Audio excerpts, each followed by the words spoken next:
di surah Asy-Syu'ara. Setelah Allah menceritakan awal nabi yang pertama, yang Nabi Nuh alaihi salatu wassalam, itu disebutkan bahwa mereka nggak minta upah dalam dakwahnya. Dari yang pertama, antum lihat di halaman di surah Asy-Syu'ara surah 26 ayat 106, 107, 108, 109-nya. Di 109-nya ketika mengisahkan tentang Nabi Nuh, wa ma as'alukum alaihi min ajr in ajriya illa 'ala rabbil alamin. Aku nggak minta upah atas dakwahku ini, aku nggak minta upah kepada kalian. Sesungguhnya upahku Allah yang nanggung, Rabbul Alamin. Kemudian diceritakan juga nabi-nabi yang lain. Diulang-ulang ini dalam surah Asy-Syu'ara. Dan beberapa surah yang lainnya, bahwa dakwah ini harus karena Allah. Jadi jangan mengharapkan upah dari dakwah ini. Ikhlas, karena kita mengharapkan ganjaran pahala akhirat lebih baik daripada dunia. Kalau orang niatnya dia tujuan dari dakwahnya untuk dapat uang, dapat duit, dapat materi, yang nggak dapat ganjaran. Dan ini termasuk apa? Termasuk apa? Kalau antum lihat di kitab Tauhid, ini termasuk syirik. Di dalam kitab Tauhid, nanti antum baca ya, syarah kitab Tauhid. Bahasa Indonesia, syarah kitab Tauhid. Di kitab Tauhid ada bab riya. Setelah bab riya, setelah bab itu ada bab lagi, yaitu bab minasyirki iradatul insan bi'amalihi dunia. Termasuk syirik seorang beramal tujuannya untuk dunia. Termasuk syirik. Dibawakan dalilnya, ayatnya dan penjelasannya. Makanya itu harus hati-hati. Kalau seandainya dia mengajar, dia karena Allah, dia ikhlas, kemudian suatu waktu dia orang mengasih, dia orang kaya, dia mampu, ingin memberikan hadiah, enggak apa-apa, boleh. Tapi bukan itu yang dia cari. Kalau sekarang banyak ustadz-ustadz ingin mengumpulkan apa? Harta dengan dia berdakwah ini.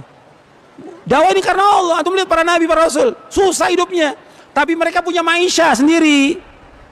Jadi para dai, di samping dia dakwah, dia harus punya apa? Maisha, mata pencarian.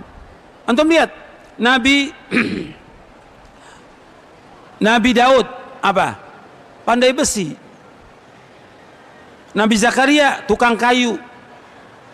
Nabi-nabi yang lain seperti Nabi Muhammad apa? Pengembala kambing dan juga berdagang. Jadi punya maisha, tinggal ngatur waktu. Ngajar cukup seminggu sekali cukup.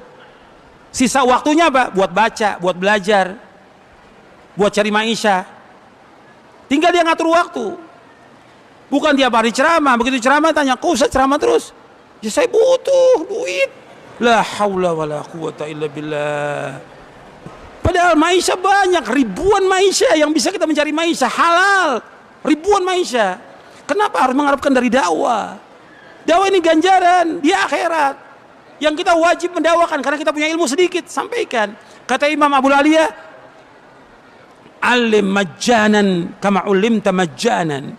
Ajarkan manusia dengan gratis sebagaimana kamu dapat ilmu dengan gratis. Ajarkan karena Allah. Dan hemat. Kita mengharapkan ganjaran. Kalau antum ngajar dapat uang umpamanya nih, ya, 1 juta, 5 juta dengan ganjaran dari Allah, lebih banyak mana? Ganjaran dari Allah.